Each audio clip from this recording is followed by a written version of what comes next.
Fala galera desse canal que está cada vez mais nota 10. O meu convidado de hoje é meu amigo, dispensa apresentações. É filho do saudoso Gilson Félix. Ele que foi um grande jornalista aqui do estado, mas deixou uma herança para nós. O seu filho, meu grande amigo, Jorge Félix, está comigo aqui no canal. Brunão, solta a vinheta. Grande Jorge, que legal receber você aqui, cara. Olá, Júnior, tudo bem? Um forte abraço para você. Um abraço também para todo mundo que está acompanhando a gente. Finalmente, né? A gente conversou bastante, várias vezes, vários dias, e agora tudo se encaixou, foi no momento certo da gente estar aqui conversando. Eu que agradeço, muito honrado com o convite para a gente falar um pouco da carreira e também um pouco da vida pessoal, né? E já me antecipando, quero agradecer muito pelas palavras, né, relacionadas ao meu pai, Gilson Félix, profissionalmente, mas Zilson Félix. Zilson o registro, né? Nome de batismo com Z, Zilson Félix. E meu pai é minha maior referência, minha grande referência. E durante a nossa conversa, o nosso bate-papo, certamente vamos falar dele. Você perdeu seu pai muito cedo, né, cara? Muito cedo. Papai faleceu com 42 anos de idade. Muito novo, né? Precoce. Em 1979. Eu era criança, foi um acidente em Carapina. No auge, né, cara? No auge. Papai estava no auge. Papai, na época, era chefe da equipe de esportes da Rádio Espírito Santo. Caramba. Papai trabalhou nos jornais A Gazeta, A Tribuna. Papai tinha coluna diária na Tribuna, olheiro. E papai também foi correspondente da revista Placar. Olha que legal. Em cada estado, né, a revista Placar tinha um jornalista, Sim. Tinha um correspondente. E aqui no Espírito Santo, papai era o repórter, era o jornalista da revista Placar. E a Placar era nacionalmente conhecida. Nas décadas de 70, 80 e 90, né, era um sucesso total. Imagina a revista Placar na década de 70. Sucesso sem total. Internet. E eu acompanhei algumas vezes papai fazendo matéria no interior, principalmente. Uma vez eu fui em João Neiva com meu pai e o fotógrafo era Joaquim Nunes, Que legal. já falecido, pai do Fábio Nunes, que também é fotógrafo.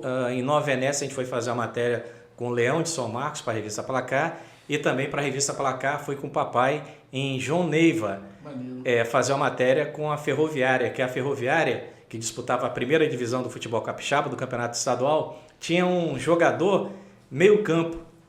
E esse jogador, ele era Padre Carlos. Legal. Ele era o padre da cidade e jogava na Ferroviária. Padre. Tinha padre e tudo e jogava? E jogava. Na Ferroviária cantou, não?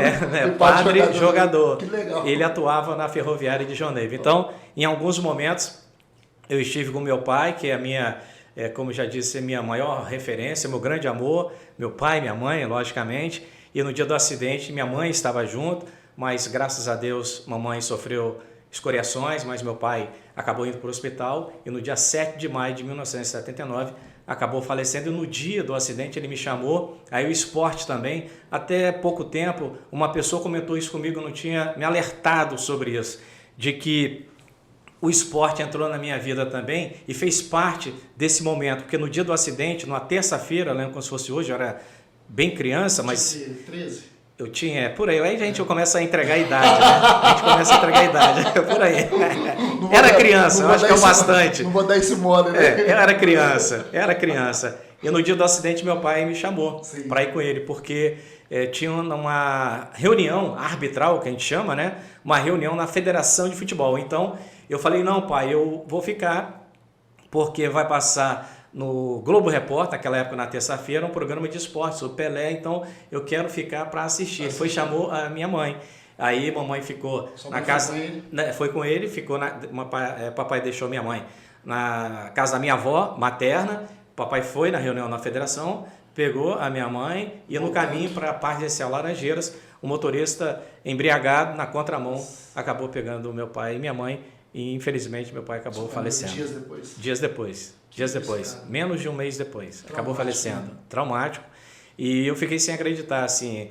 Até hoje eu penso no meu pai todos os dias, em todo momento. Eu tenho uma carteira, inclusive da revista Placar, que a minha mãe encontrou e me deu. Eu ando com essa carteira na carteira de papai, no bolso. e eu beijo quase todos os dias o meu pai. Eu penso nele a todo momento.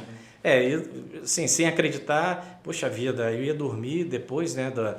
Eu não fui no sepultamento, eu não fui no velório, porque a minha tia, irmã de papai, minha madrinha, né? Tia Melinha, ela inclusive na época me pegou e levou para casa dela em Fradinhos, em Vitória, e eu fiquei todo momento. Ela disse que tem essa imagem na cabeça até hoje, eu sentado no sofá, parado sem falar nada, e eu tomando banho, eu falava assim comigo mesmo, caramba, estou tomando banho para ir no enterro do meu pai. E depois também esse pensamento, é um espaço, né, um vazio que fica, mas sei que papai está me acompanhando a todos nós disso. A todo momento. É o meu grande orgulho. Eu imagino. Que bom você fala dele.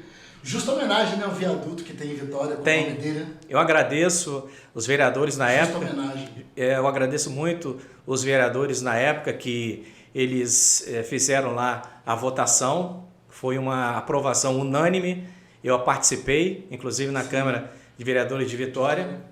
E no dia que estavam colocando a placa pela segunda vez, porque no primeiro momento já tinha uma placa, depois tiraram e depois recolocaram uma placa. E o vereador Deninho hoje, ele ligou para mim, ali da região de Goiabeiras, ele ligou para mim, e a gente tem que ser grato às pessoas, né? Gratidão faz parte também da minha educação, dos meus pais, da essência. Então ele me ligou na época, a placa no nome do seu pai está sendo colocada agora. Corri para lá, de lá mesmo eu liguei para minha mãe, um momento muito emocionante, tirei foto lá com os funcionários. Então é um viaduto em homenagem ao meu pai, que fica bem em frente à rodoviária de Vitória. Tem um acesso para a segunda ponte, você entra à esquerda, como se fosse ou indo em direção a 5 pontes ou a rodoviária. Então aquele viaduto, inclusive hoje em obras, né? Em obra, esse viaduto então tem o nome do meu pai, Viaduto Gilson Félix. Legal, cara.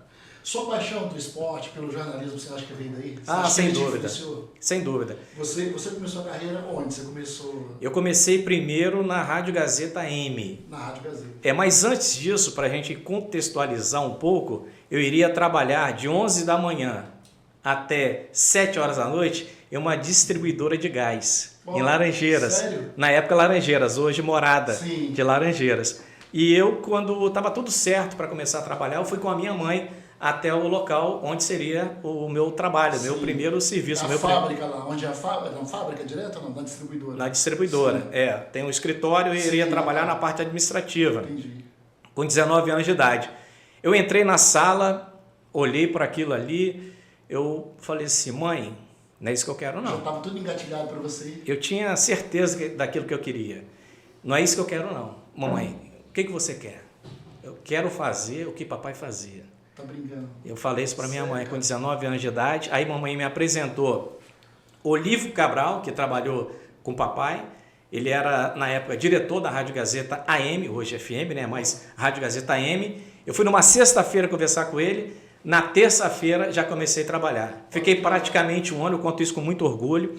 Eu fiquei praticamente um ano como estagiário, como um certo aprendiz. E no final do ano, a equipe de esportes na época da Rádio Gazeta M era muito grande, umas 10 pessoas mais ou menos, e cada um deu deu R$2, R$5, R$10. Então no final do ano eles juntaram aquele dinheiro e me entregaram.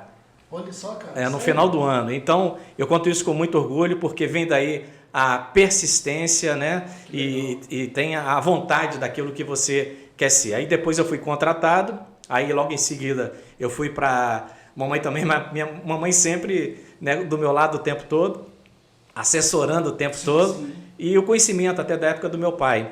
Aí me apresentou uma pessoa que me colocou na TVE, me apresentei na TVE e comecei a trabalhar na TVE também. Então fiquei na Rádio Gazeta M, TVE e depois CBN.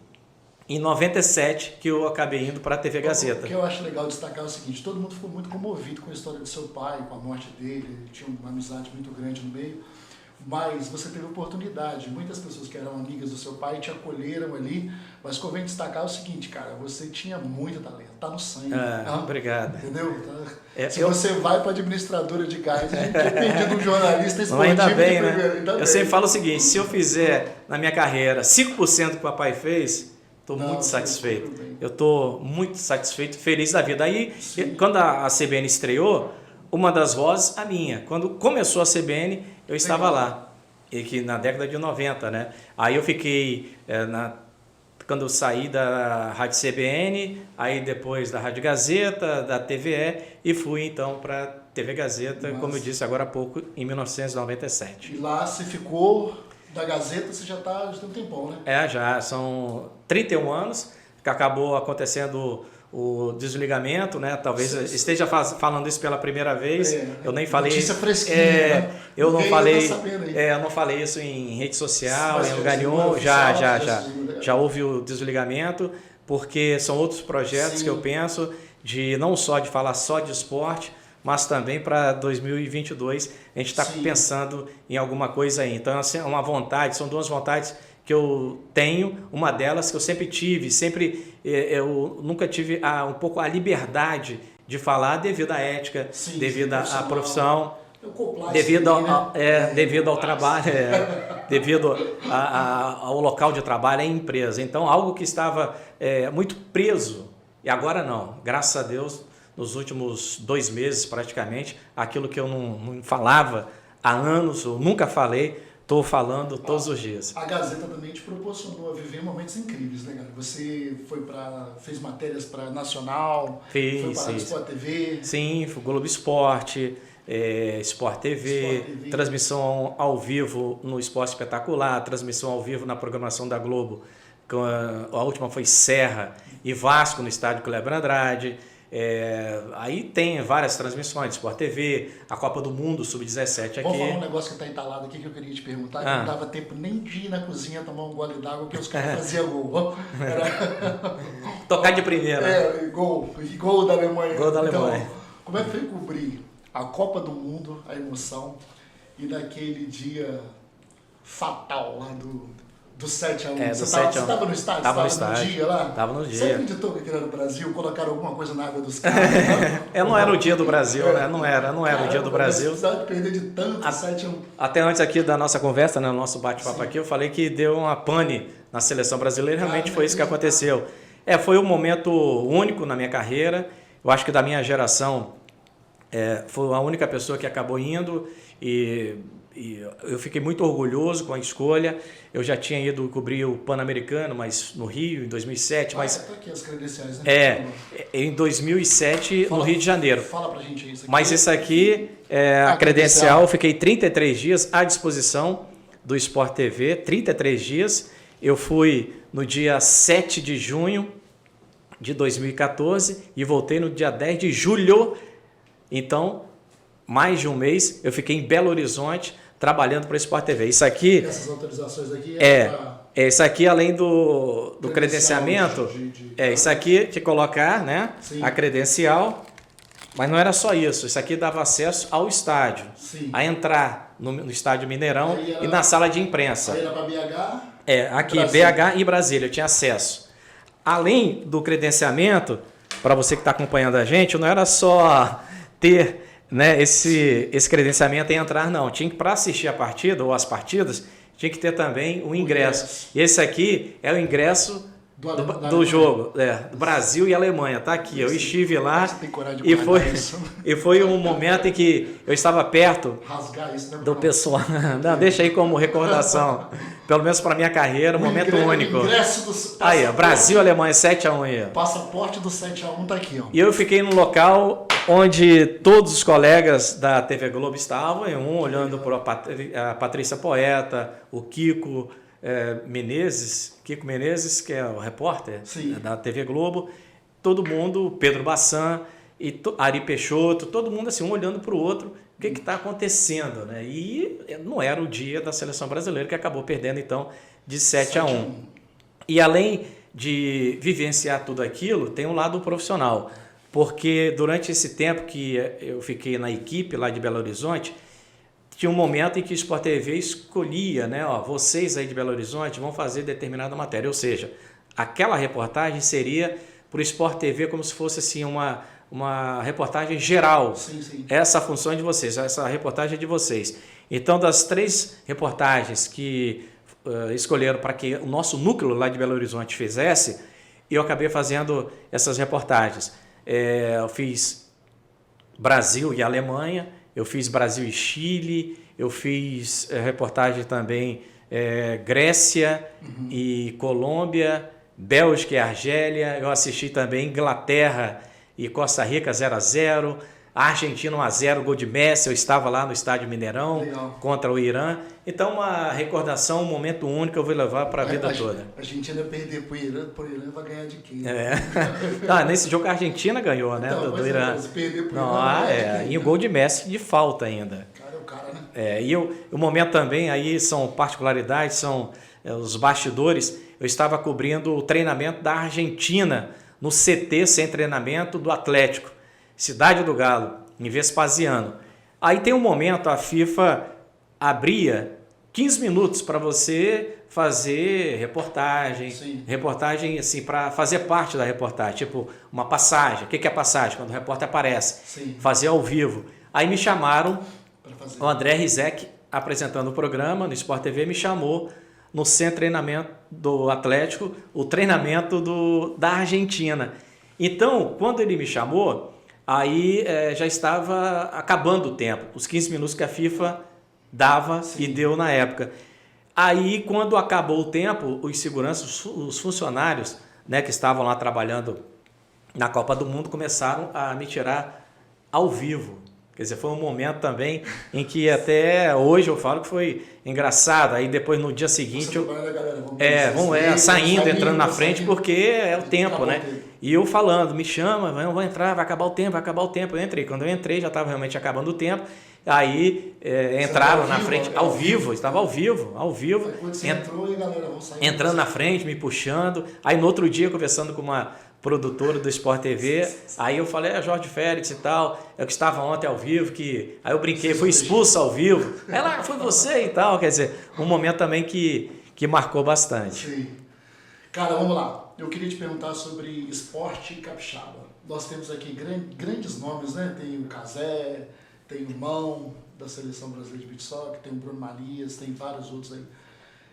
Você acha que o Espírito Santo ele ainda é muito provinciano em termos de investimento no capixaba? A gente está muito fora do eixo Rio-São Paulo.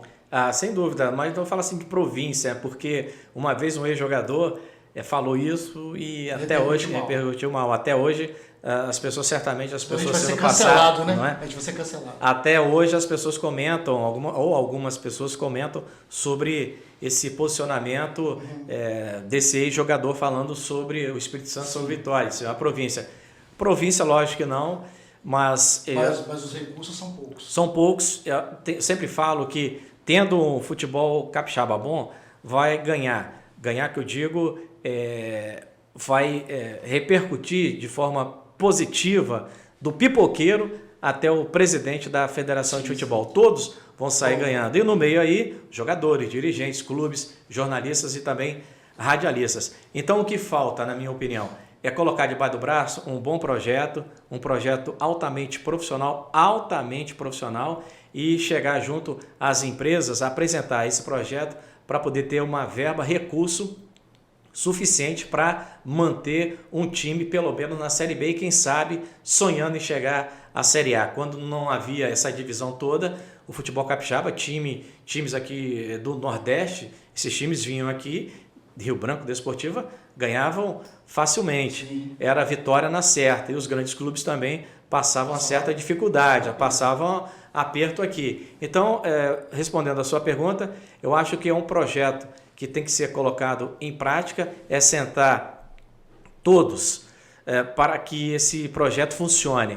Quando eu falo que todos têm que sentar e colocar em prática esse projeto, ou pelo menos alinhar esse projeto, é todo mundo. Federação de Futebol, clubes, dirigentes, jogadores e também a Associação Capixaba dos Cronistas do Espírito Santo. É um projeto que tem que ser colocado em prática. Aí anda. Aí anda. Mesmo com poucos recursos, a gente tem uma galeria de campeões, né, cara? Sem dúvida. A gente tem grandes nomes aqui. Né? Sem dúvida. A nível Brasil, a nível mundial. Agora, Sub-17, a Copa do Mundo, né, uma das sedes aqui no Espírito Santo, na seleção brasileira tinha o Pedro, acho que é o Pedro o nome dele, lá do interior do estado. Qual a cidade? Baixo Guandu. Sim. Da seleção brasileira Sub-17, é mais recente. Quer dizer, e quantos outros jogadores tem por aí, não só nos clubes, como também na seleção brasileira, e que os capixabas nem sabem que esses atletas estão por aí. E, inclusive, eu fiz a matéria até com o Pedro, eu recuperei essa reportagem quando eu fiz com ele. Ele tinha, na época, 9, 10 anos de idade, estava indo para o Grêmio. E quando eu bati o olho e vi o nome de Pedro na seleção brasileira, eu falei assim, é o Pedro que eu fiz a reportagem lá em Baixo Guandu. E não deu outra. Realmente, era ele, o mesmo Pedro que eu entrevistei com 9, 10 anos de idade, era o mesmo que estava lá na seleção brasileira Sub-17. Olha que legal. E assim, grandes nomes. Eu tô aqui com a pergunta de um fã, cara. E se eu não fizer essa pergunta, depois eu vou apanhar. O cara é seu fã. Oh, obrigado. É o Pedro Dionísio, lá de Jacaraípe. Se você quiser, manda até um abraço para ele aí. Fala, Pedro. Eu falando de nome Pedro agora há pouco. É, né? Pedro. Do Capixaba Esse Pedro jogador. é uma parada. De Jacaraípe. Pedro Fiz muitas Dionísio. reportagens lá de surf, principalmente. Legal. O Pedro pediu para te perguntar o seguinte, ó. Jorge Félix. Primeiro eu queria dizer que admiro muito o seu trabalho. É fã aqui, ó. Tá afirmando aqui a declaração. Para você, isso aí é na sua opinião, por qual razão o futebol capixaba está parado no tempo há muitos anos? Ó, o Pedro tá pegando pesado na crítica, hein? Olha o cancelamento, hein, Pedro? E a gente falou agora há pouco, né? E também sem nenhuma perspectiva de ao menos sair da Série D de dado do Campeonato Brasileiro. Por qual motivo, na sua opinião, no seu ponto de vista? Você já respondeu, mas... Reforçar, né? Reforça aí. Grande Pedro, forte abraço para você, a todos aí de Jacaraípe e região. É um pouco em cima do que nós falamos, né? Do projeto que tem que ser colocado logo, o mais rápido possível, em prática para chegar, porque o futebol capixaba, falar de passado, ok, vamos falar de passado, mas vamos falar de presente e futuro? Falando de presente e futuro, é falar de projeto para chegar pelo menos à Série B do Campeonato Brasileiro.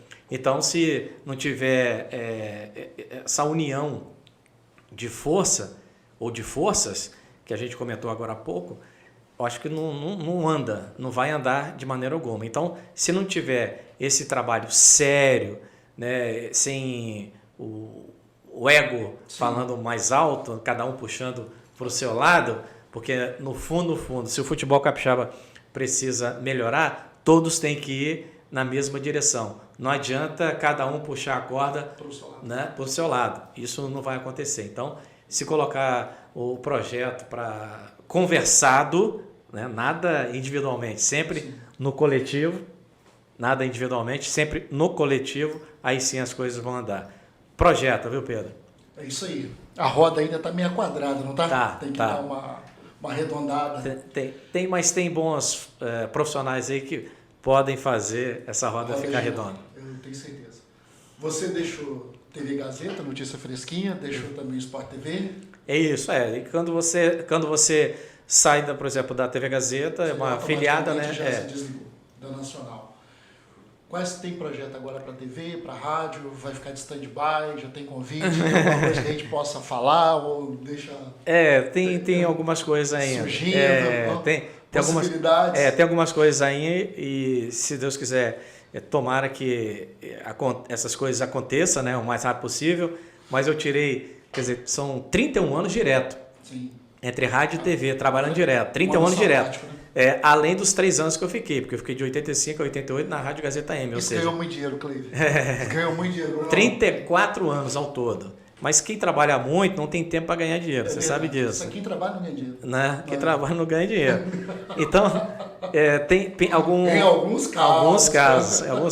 Então, o tempo para ver mais a família, né? A minha filha, a minha mãe, o meu irmão, enfim, ter contato com a família e ficar um pouco assistindo televisão e pensando nos projetos.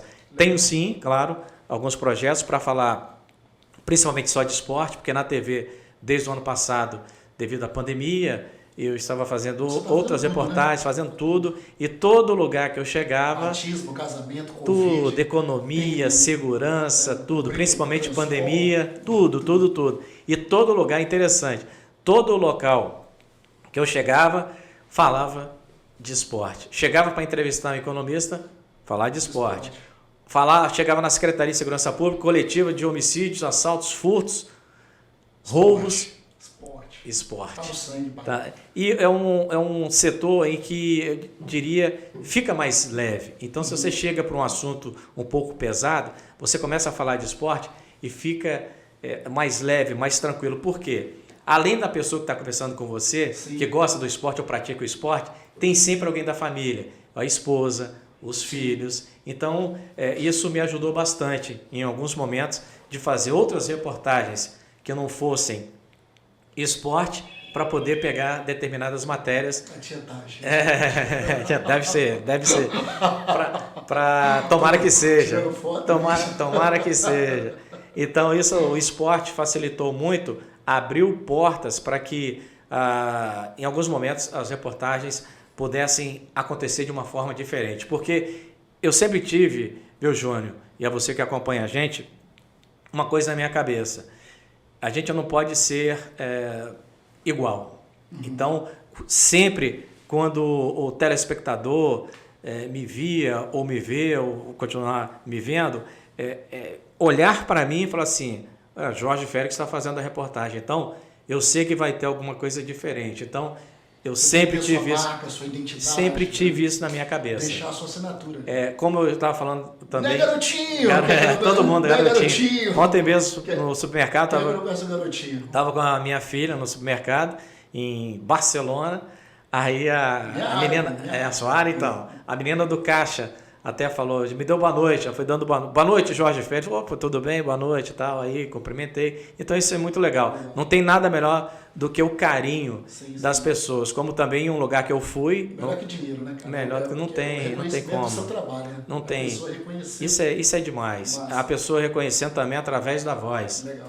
Eu reconheci você através da voz. Poxa, isso me deixa Marcante. me deixa muito contente. Né, cara? Deixa muito feliz. Legal. E nunca perder, acima de tudo, a essência. Jamais. Cara, você é um profissional brilhante. Eu quero te agradecer por você ter vindo. E antes de encerrar, eu queria que você desse um conselho aí para a moçada que está começando hoje, começando agora, que tem sonho, que quer trilhar o caminho que você trilhou. Daí a receita do bolo. Quais são as recomendações de Jorge Félix? Você que está terminando o seu curso agora, está com o canudo debaixo do braço, escuta o que esse cara tem a te dizer. Garotinha, eu digo o seguinte, primeira coisa é você ter a certeza daquilo que quer. É isso que eu quero, não tenha dúvida.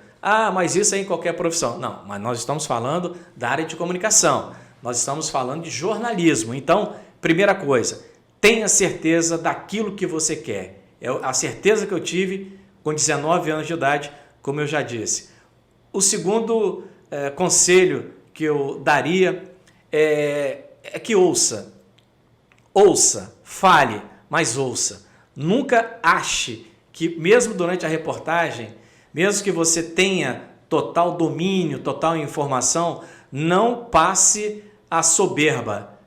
Não coloque numa conversa um momento em que você passe por uma pessoa arrogante. Então ouça bastante, humildade sempre, disciplina sempre. Você ouvir não custa, por mais que a pessoa esteja falando para você aquilo que você já saiba, mas ouça. Para dar um exemplo bem clássico, uma vez eu fui fazer uma reportagem no campo do Serra, no estádio Robertão. Eu cheguei para fazer a matéria normal do treino do Serra.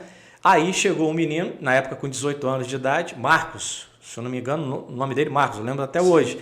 Eu, graças a Deus, eu lembro bem assim dos nomes, dos momentos marcantes, não só marcantes, como também vários outros momentos da minha carreira.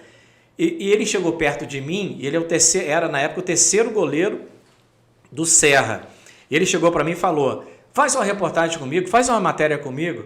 Aí eu brinquei, deixa você ser titular, porque aí eu faço uma matéria com você. Ele tinha passado pelo Botafogo. Ele até falou, eu passei pelo Botafogo. Não, deixa você se firmar no time. Aí eu faço a reportagem, beleza? Aí saí. Quando eu saí, Ele chegou para mim e falou assim, mas você poderia ajudar a encontrar minha mãe. Quando ele falou, quer dizer, eu ouvi. Que isso, cara? Por que eu estou dizendo isso? Porque você ouviu. Não encontrar a mãe dele como ele era. Ele tinha 18 anos na época e com 2 anos de idade, praticamente eu não conhecia a mãe. Com 2 anos de idade ele se afastou da mãe por algum momento lá, por alguma, enfim, alguma situação, alguma razão. Ele acabou se afastando da mãe. Aí eu voltei. Aí é diferente. Quando eu voltei, eu falei, como é que é? Você poderia ajudar a encontrar minha mãe. Isso numa sexta-feira. Fiz a reportagem com ele, saiu no sábado no Globo Esporte. Ligaram, quando acabou o Globo Esporte, ligaram para a redação. Eu sei onde está a mãe desse menino que acabou de aparecer na reportagem. Sério, cara? Na segunda-feira, o que eu fiz? Eu peguei o jogador, né? Peguei o goleiro menino. É sério. Aí colocamos ele dentro do carro da TV, levamos até Cariacica e não foi o reencontro, fiz o encontro dele com a mãe. Chego a me arrepiar quando eu conto isso. Por que eu estou dizendo tudo isso? Se você não dá ouvido, se você não consegue... Você ignora. Se você não consegue parar 1, 2, 3, 4, 5 segundos para ouvir o que as pessoas têm a dizer. Por mais que você saiba de tudo, você não sabe de absolutamente nada. Essa é a certeza que eu tenho. São conselhos de Dr. Félix. Anote aí. Cara, obrigado por você ter vindo. Que história legal. Acredito que você tenha mais para contar e a gente vai marcar mais bate-papo. A gente vai ficar aqui o dia todo conversando. Mais videocast. Vamos sim. Não, posso fazer? 2? Só pode fazer pergunta se você editar e sair no vídeo. Se você perguntar para não colocar no vídeo, não pode. A primeira pergunta. Você vai editar e vai pôr no vídeo? Vou ver. Não. A voz de longe, né? Minha voz de longe. Não, chega aqui perto. perto. A primeira pergunta é: quem para você foi o melhor jogador que você viu jogar? E a segunda, qual é o time que você torce? Que é a Globo agora que não tá mais na Globo, torce pra qual time? Mano, ele não precisa passar por nenhum tipo de pressão para responder agora, é isso? Aqui no Espírito Santo eu sou Espírito Santo Futebol Clube. Eu sou amante de todos os times, essa é a verdade. Ele não vai entrar nessa não. Uma vez... Isso aí é um feio. Vai fazer média. Eu tenho uma foto. Ele vai dar esse mole. Eu tenho uma foto. Ele passa pelo Espírito Santo. É verdade, pelo futebol, pelo esporte do Espírito Santo. Você tem um time em particular? Tem. Você pode falar ou não? Tem um branco na cor. Tem um branco na cor. Tem um branco na cor. Aí tem uma foto que minha mãe me deu. Não, eu tirei, na verdade, eu tirei a foto da foto. Tem papai e na mesma foto Kleber Andrade, que dá um nome ao estádio, que foi do Rio Branco, hoje é do governo do estado. Em um momento, papai ganhou de Kleber Andrade, que era o dono, né, da casa Santa Terezinha, né? Ele deu um jogo de camisa para papai. Então, escudo do Rio Branco e embaixo, o mais querido. O mais querido. E esse jogo de camisa, papai ganhou e papai repassou para mim. Então, no time de futebol, era eu mais 10, né? Dono das camisas, então tinha que ser o titular, né? E Rio Branco tem branco. O Rio Branco tem branco, exatamente. Aí, viu? Quem sabe? Pegou ouro. Valeu, Bruno. Não, e o melhor jogador que você viu jogar? Na sua opinião? Vai. O Giovani. Giovani é daqui, né? Do Espírito Santo, Giovani. Jogou no Santos? Não, que daqui o Capixaba jogou na seleção brasileira. Giovani daqui, o Capixaba Giovani. Não aquele Giovani. Aquele Giovani que o Bruno tá falando é lá do Pará. Ah, tá. Ele que tá falando, ele é do Pará, se eu não me engano. Giovani daqui. Não, tô falando do Giovani daqui. Que jogou na Desportiva, jogou no Vasco, foi pro Bolonha da Itália, seleção brasileira. Tem medalha em Jogos Olímpicos, medalha de prata. Inclusive no jogo decisivo ele não participou, acabou sendo suspenso. E de fora, o Messi, né, que eu vi na Copa do Mundo de 2014, no jogo, como eu disse, contra o Irã, Argentina e Irã, gol de falta de Messi. Então, para mim, quando eu vi de perto, eu vi o Messi treinar e vi o Messi jogar. O cara é bom. É bom. Diferenciado. Obrigado por você ter vindo. As portas estão abertas. Precisar da gente, estamos aqui. Não, vou precisar de você, você sabe disso. Inclusive é por isso que eu estou aqui. Eu também, né? Não, eu quero agradecer, muito obrigado, parabéns pelo espaço que você coloca em todas as áreas, né? Você fala de esporte, você fala de entretenimento, você fala de cultura, de saúde, de transporte, enfim, de tudo. Isso aqui é um Sucesso, Jorge Félix. sucesso e que Deus possa abençoar cada vez mais esse espaço em que você dá para todos falarem um pouco, né, Obrigado. da sua vida ou de suas vidas. Então, fiquei muito orgulhoso, estou muito orgulhoso. Pô, Pode você fazer. gente. Não, pode ter certeza absoluta de que eu saindo daqui, eu vou colocar lá no currículo. Estive conversando com o garotinho Jorge. Forte abraço para você. Valeu, galera. Um abraço.